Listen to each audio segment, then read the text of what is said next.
双语音标领航，注音阅读启蒙，叶兴阳有声读物。History of Friedrich II of Prussia, V1, by Thomas Carlyle. Frederick the Great. Book I. Birth and Parentage. 1712. Chapter 1. Proem. Friedrich's history from the distance we are at. About 80 years ago, there used to be seen sauntering on the terraces of Sanssouci for a short time in the afternoon, or you might have met him elsewhere at an earlier hour, riding or driving in a rapid business manner on the open roads or through the scraggy woods and avenues of that intricate amphibious Potsdam region.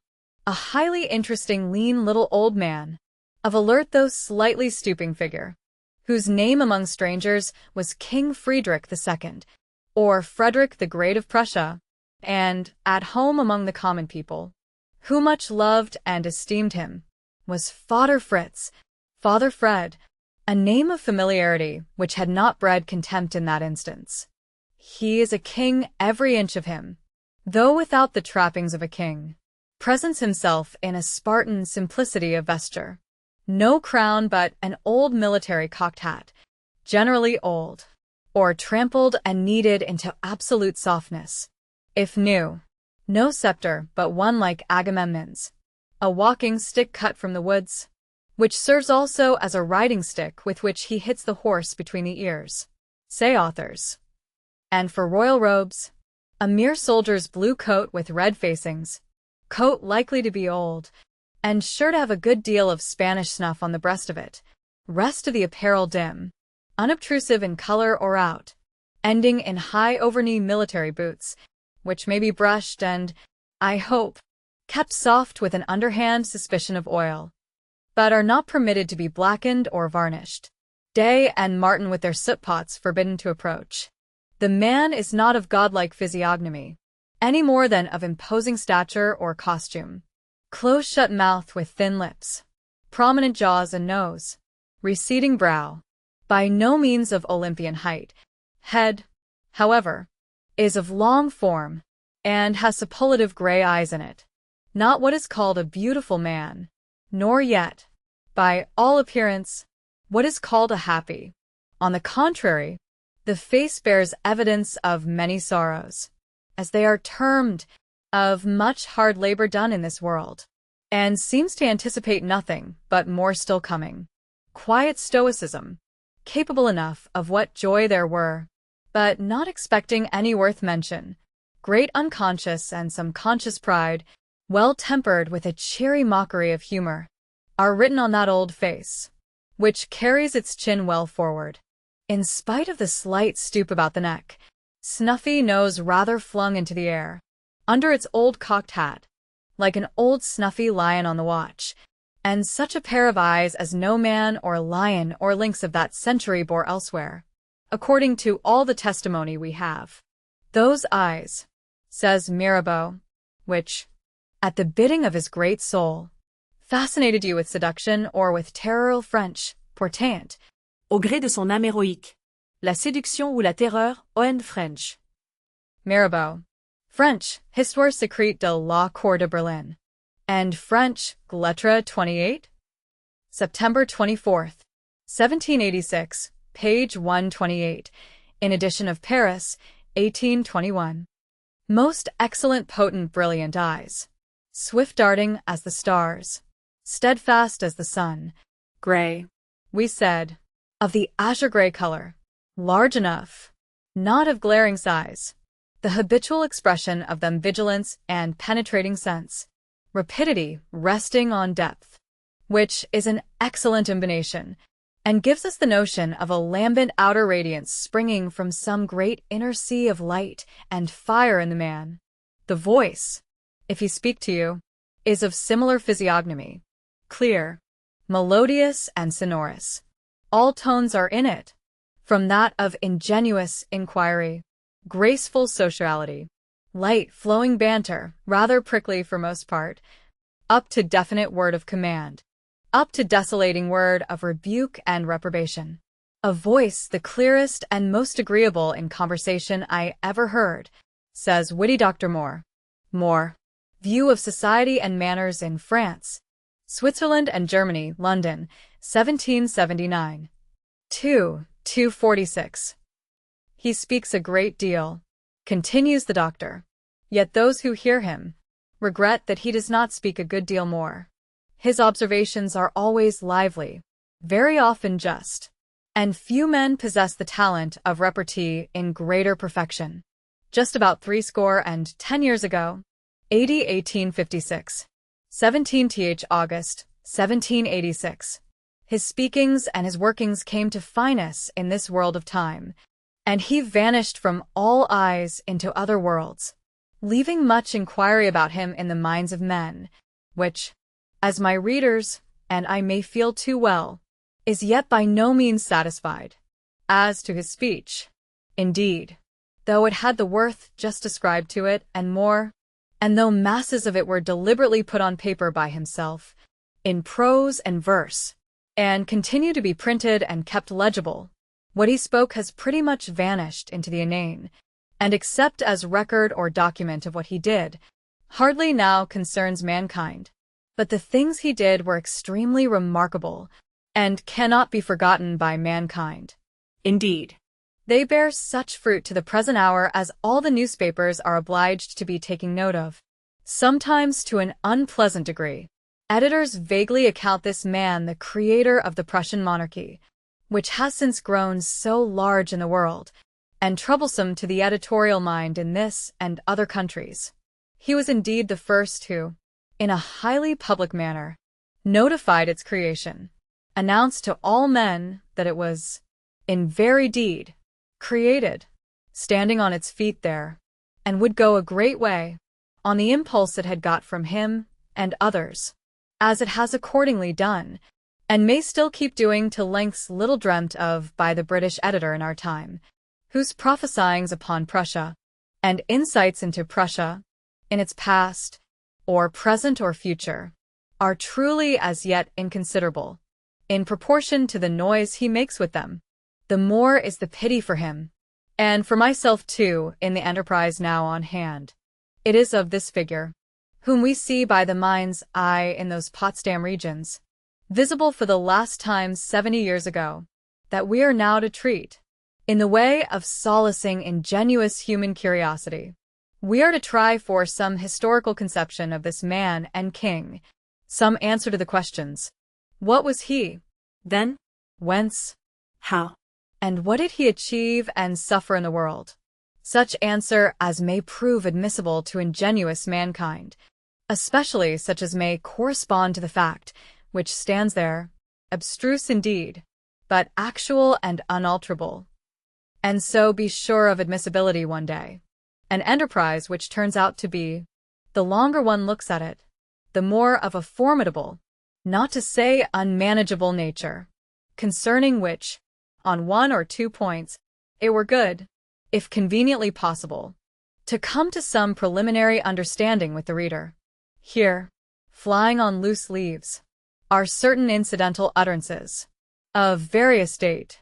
These, as the topic is difficult, I will merely label and insert, instead of a formal discourse, which were too apt to slide into something of a lamentation, or otherwise take an unpleasant turn. Point 1. Friedrich then, and Friedrich now. This was a man of infinite mark to his contemporaries, who had witnessed surprising feats from him in the world, very questionable notions and ways, which he had contrived to maintain against the world and its criticisms, as an original man has always to do, much more an original ruler of men. The world, in fact, had tried hard to put him down, as it does, unconsciously or consciously, with all such, and after the most conscious exertions, and at one time a deadlift spasm of all its energies for 7 years, had not been able, principalities and powers, imperial, royal, British, papal, enemies innumerable as the seas, and had risen against him, only one helper left among the world's potentates, and that one only while there should be help rendered in return. And he led them all such a dance as had astonished mankind and them. No wonder they thought him worthy of notice. Every original man of any magnitude is, Nay. In the long run, who or what else is? But how much more if your original man was a king over men, whose movements were polar, and carried from day to day those of the world along with them. The Samson agonists, where his life passed like that of Samuel Johnson in dirty garrets, and the produce of it only some bits of written paper. The agonist. And how he will comport himself in the Philistin mill. This is always a spectacle of truly epic and tragic nature. The rather, if your Samson, royal or other, is not yet blinded or subdued to the wheel, much more, if he vanquish his enemies, not by suicidal methods, but march out at last flourishing his miraculous fighting implement, and leaving their mill and them in quite ruinous circumstances, as this King Friedrich fairly managed to do, for he left the world all bankrupt. We may say, fallen into bottomless abysses of destruction, he's still in a paying condition, and with footing capable to carry his affairs and him.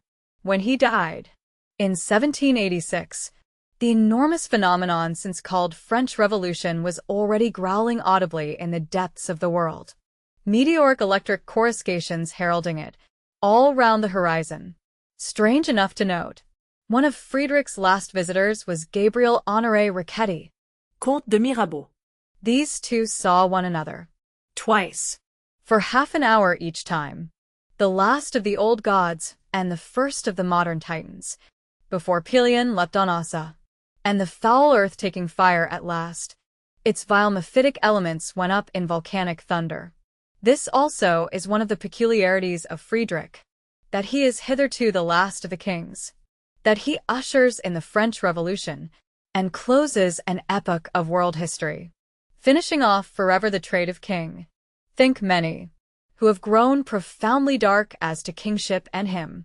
The French Revolution may be said to have, for about half a century, quite submerged Friedrich, abolished him from the memories of men, and now on coming to light again, he is found defaced under strange mud incrustations, and the eyes of mankind look at him from a singularly changed, what we must call oblique and perverse point of vision.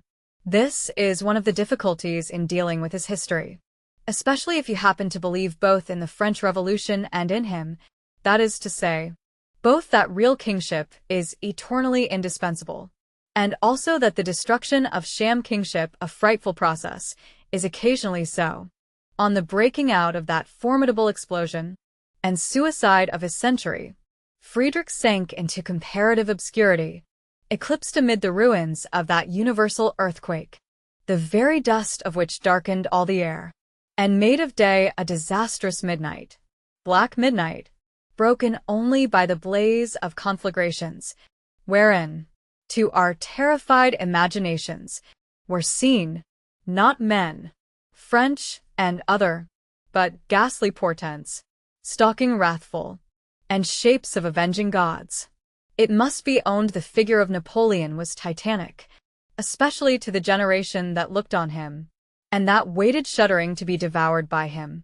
In general, in that French Revolution, all was on a huge scale, if not greater than anything in human experience, at least more grandiose. All was recorded in bulletins, too, addressed to the shilling gallery, and there were fellows on the stage with such a breadth of saber, extent of whiskerage, strength of windpipe, and command of men and gunpowder, as had never been seen before. How they bellowed, stalked, and flourished about, counterfeiting Jove's thunder to an amazing degree.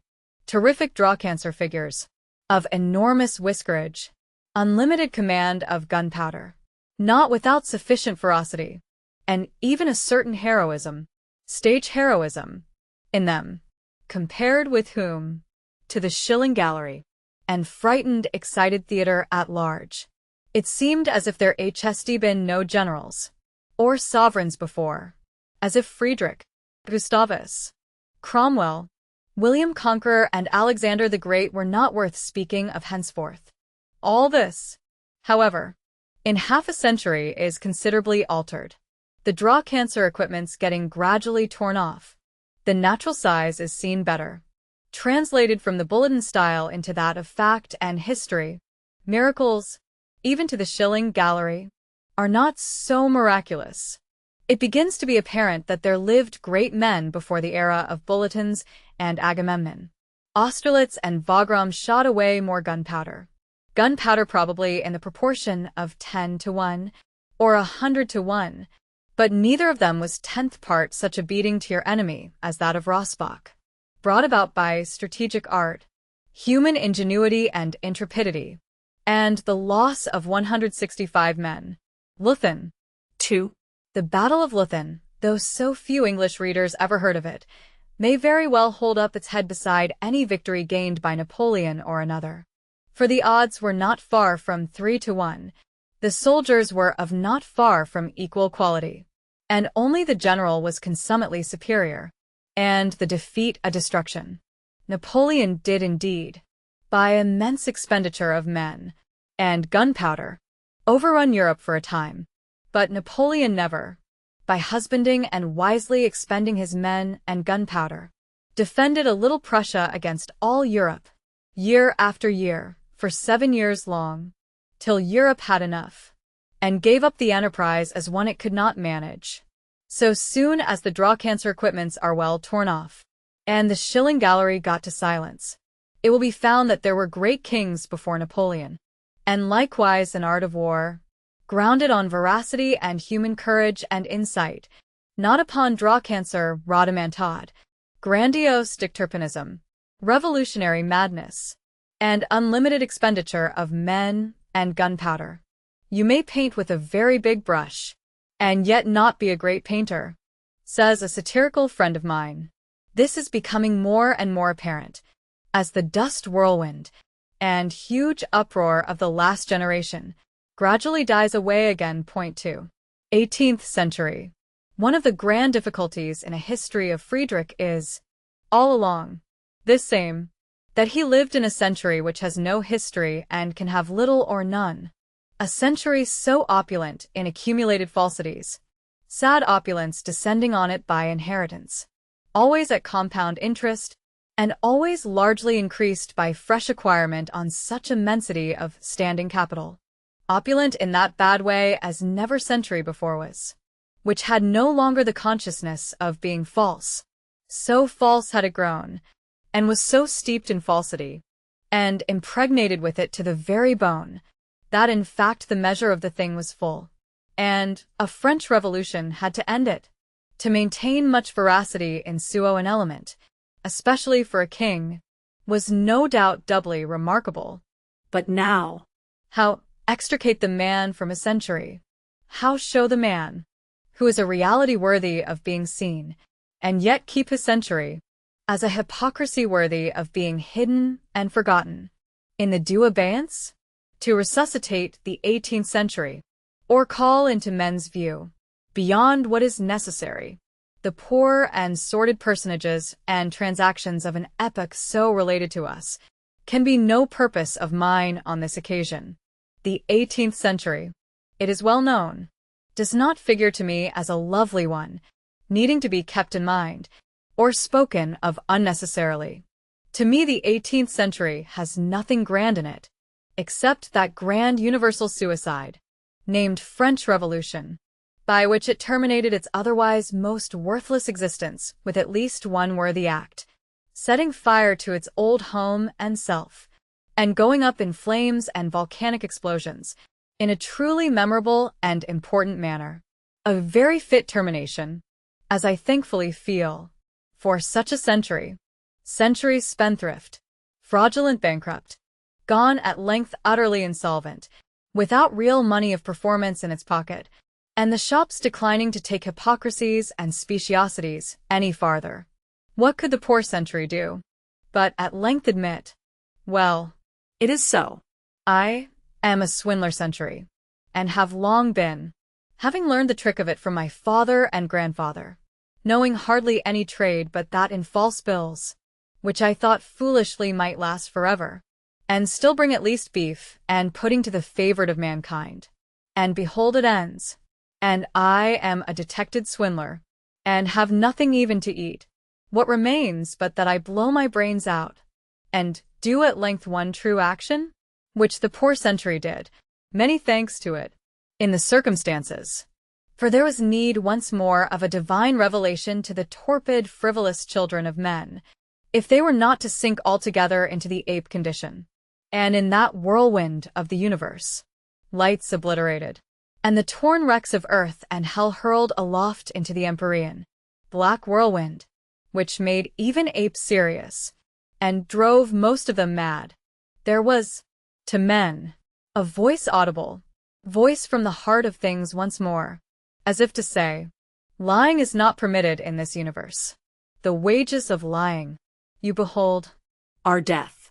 Lying means damnation in this universe. And Beelzebub, never so elaborately decked in crowns and mitres, is not God. This was a revelation truly to be named of the eternal, in our poor 18th century, and has greatly altered the complexion of said century to the historian ever since, whereby, in short, that century is quite confiscate, fallen bankrupt, given up to the auctioneers, Jew brokers sorting out of it at this moment, in a confused, distressing manner, what is still valuable or saleable, and, in fact,